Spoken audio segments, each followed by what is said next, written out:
Regardless of where you stay, you need to get Aggie trained. She's bored in that hotel room all day, which is why she's getting into trouble." She tilted her head to the side. "I thought you were going to Crater during the day." I pulled out my cell phone and swiped until I came across a video and held it up. I put her in the crate, but she's a little Houdini. Every day when I come home, she's out. At first, I thought the hotel staff were coming into the room and letting her out, but they swore they weren't. So I got one of those motion cameras and set it up. I leaned forward. That little minx used her nose to slide the latch on the crate until she got it open and walked out like she was the Queen of Sheba. I stared. It didn't take her 5 minutes to get out of the crate. Dixie laughed. "Well, that's the problem with smart dogs like poodles. They figure things out pretty quickly. You're going to need to get a different crate with a more challenging lock." Aggie was a 2-year-old toy poodle Dixie had rescued from a breeder. She was 6 pounds of adorableness, and I fell head over heels in love with her the first time she looked at me with those big brown eyes and laid her head on my shoulder. However, Dixie was right. She needed training. "I signed up for your basic obedience class at the East Tennessee Dog Club. We'll be there with bells on Thursday night." Dixie nodded. "Good. You'll need a 6-foot leather leash, a plain flat leather collar, and a pouch full of treats she'll sell her soul for.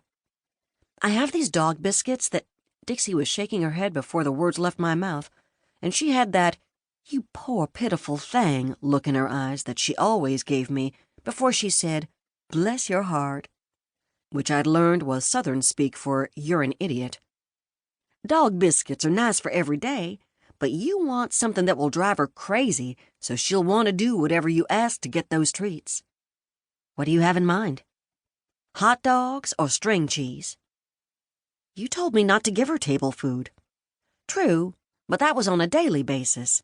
Human food has preservatives, additives, tons of salt, and other things that aren't good for people or canines. But training is different. You can give her good dog treats too, but not the dog biscuits that she gets all of the time. This needs to be something special." I pulled out my phone and added a reminder to myself. Okay, I'll add soul-selling treats to the grocery list. "Now, how is the house hunt going?" Dixie took a sip of her coffee and pointed to the newspaper I had placed on the table when I sat down. "Not so good. I was supposed to look at a place this afternoon, but my realtor called and said I was too late. It's already rented." "Maybe you should buy a house rather than renting," Dixie said. "There's a lovely home just down the street from me."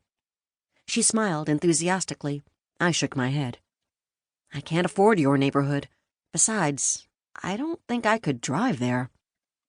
Dixie and Beau had a large, sprawling estate atop Lookout Mountain overlooking the city. I never realized I had a problem with heights until I tried driving up Lookout Mountain. I'd lived most of my life in Indiana, which was flat and known for corn and wheat fields. I loved looking at the lush green mountains of Tennessee. However, driving them was a completely different matter. I couldn't believe how narrow the roads leading up the mountains were, only one lane in each direction. The roads had been carved out years ago and snaked up the steep rocky terrain. On one side of the road, your car practically hugged the mountainside.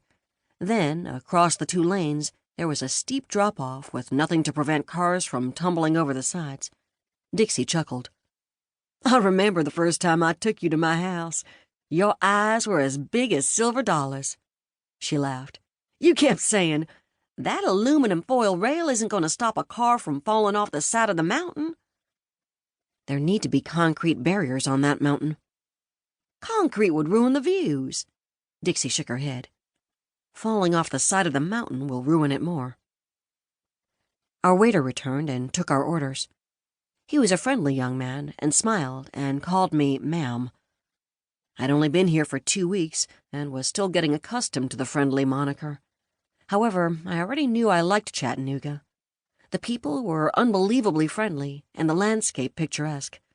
However, my favorite part of Chattanooga was the weather. We were sitting outside having brunch in December.